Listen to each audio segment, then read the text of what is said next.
Yasmine Sherif, the Executive Director of Education, cannot wait. Welcome again to Arabiya. Thank you very much. Shukran jazilan. Thank you, and Eid Mubarak. Eid Mubarak to you. I would like you to tell us about what you've seen in your travel in the region surrounding Sudan. You've just, in May, you've been to Chad and you've met the refugees. You saw the children and their suffering. You also, just a week or so ago, you came back from South Sudan and you also saw the refugees there. Can you tell us and our viewers about your experience and what you've seen happening in these refugee camps, especially for the children and their education? When we arrived, and we went to the border area to Darfur, when we arrived, there were 30,000 refugees that had fled. Some of them also returnees, Chadian refugees in Sudan fleeing back. Many of them came from Darfur. 30,000 when we arrived. A few days later when we left, that number had gone up to 60,000 refugees and returnees. Doubled in just a few days. We went to an area called Borota, which is the very first point of entry when you come from the Darfur region. The refugee children and adolescents, and they were mainly women and school-aged children. Women and children were about 90%, school-aged children about 70%. They were severely affected by what they had seen and what they had experienced. That's why identifying the need for mental health and psychosocial services early is so very important. They had a flight or fight sort of response when you approached them. You could see that they were taken. I spoke with their mothers about their experience, and I was told that they had literally fled for their life. I can say this: if the UN Refugee Agency was not there, I doubt that many of them would be alive today. I was absolutely astonished by the Refugee Agency and Jesuit Refugee Service and others who were literally sleeping with the refugees to make sure that they got the very basics. And then we came in with a very strong investment of $3 million to quickly get them back to educational facilities and protection and mental health and academic learning. You are doing quite a lot now for the children, refugee children, and ensuring that they get quality and the necessary education they deserve. But what are you doing for the children inside Sudan? Well, we already have multi-year resilience program in South Sudan that has had to scale inside Sudan, that has had to scale down given the security situation, and that is not specific for education, cannot wait. The whole development community and humanitarian community in Sudan, because of violence, because of restrictions and freedom of movement, visa requirements. So all your multi-year programs inside Sudan have been affected. Yes, of course, like everyone's program, but as we always do in a humanitarian context, we try to do as much as we can with what we have where we are, as long as the security situation permits. But as you know, the conflict is still raging, so the opportunities are fewer than they would be normally.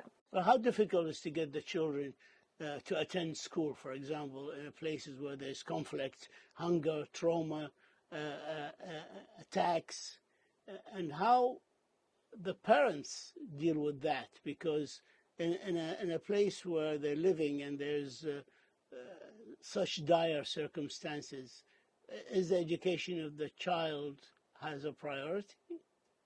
Yeah, this is a very good question, because the parents discussed this precisely with me and explained that their children had not gone to school for since the conflict broke out. But even before that, as it was sort of building up for the past months in Darfur, because they feared that their children would be murdered if they went to school, so they would stay at home. So the refugees who crossed into Chad had already been out of school for a few months in order to be protected by the parents who would not let them go to school because of the dangerous situation. Once you cross into Sudan or to Central African Republic or Egypt or Ethiopia or South Sudan, and this I saw in Chad. In Chad, the security situation, I must say, is quite stable, and it makes the refugee children and their parents to feel safe. They did explain that they felt safe there. Many of them felt that they have no intention of ever returning because it's been ongoing for a long time in Darfur and now spread across Sudan. So in the regional countries that I mentioned, it is indeed possible to continue their education, and that's why we have invested $5.5 million initially in emergency response to ensure that neighboring countries can quickly and rapidly set up informal and also integrate informal education systems where available to the incoming refugee children and adolescents. According to UNICEF, more than 1/3 of school-age boys and girls in Sudan are currently out of school, and the girls are the higher percentage of those of this third out of school. How can you make education a priority for parents and the government as well to be more proactive towards the education of their children? Well, first of all, I mean, education has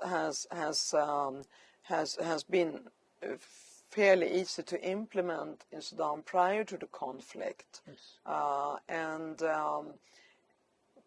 When you do education in emergencies, it's very different than if you do education in a stable development situation, Yes. because you have to take the whole context into account.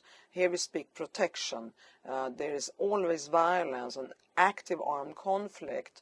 So you have to find other creative solutions. It's important here to stress, and I can give you examples, but it's important to stress that education should be and is a life-saving and development investment in the midst of a crisis. Once we think that education is not a priority in a situation like that, we are basically saying that these children and youth don't deserve to be empowered in their most darkest situation. We know that these often are protracted situations, so we cannot tell them your education can wait and so forth.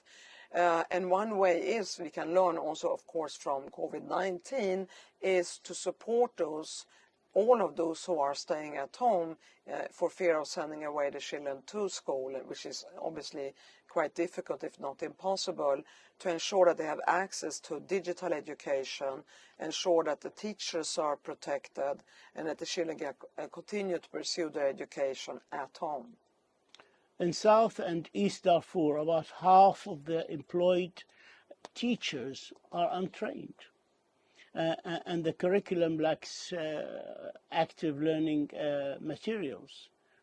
What can you do to help them improve this?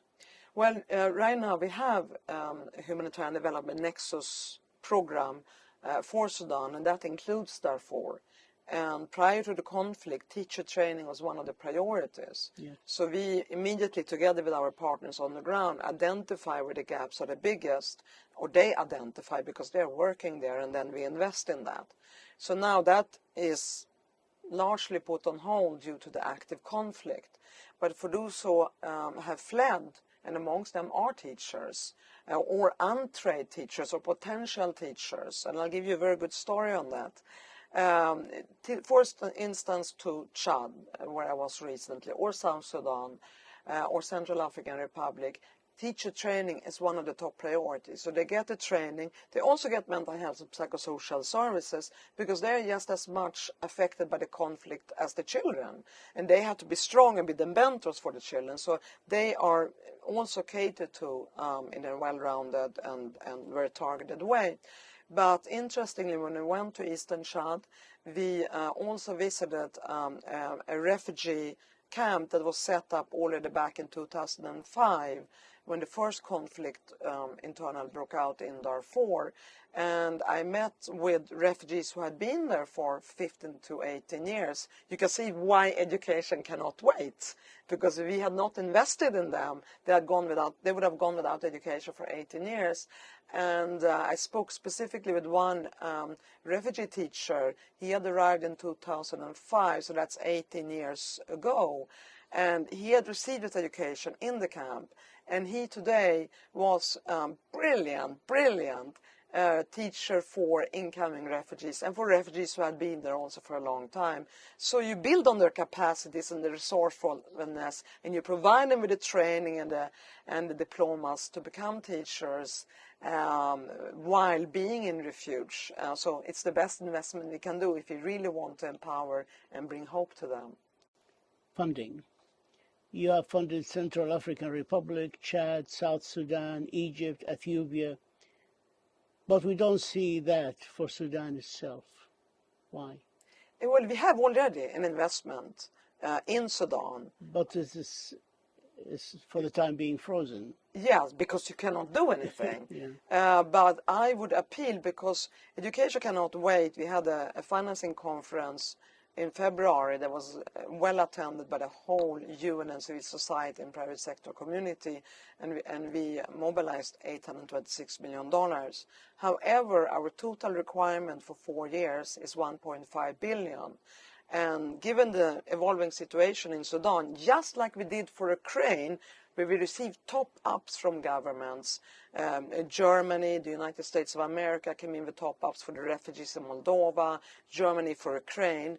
We are calling for more top-ups so that we also can do more despite the very, very tragic situation in Sudan, because with more funding we are able to find more creative solutions. So let me end with saying that I believe, and I'm a firm believer, that all abnormal problems, and these are abnormal problems, can be solved if you have extraordinary solutions.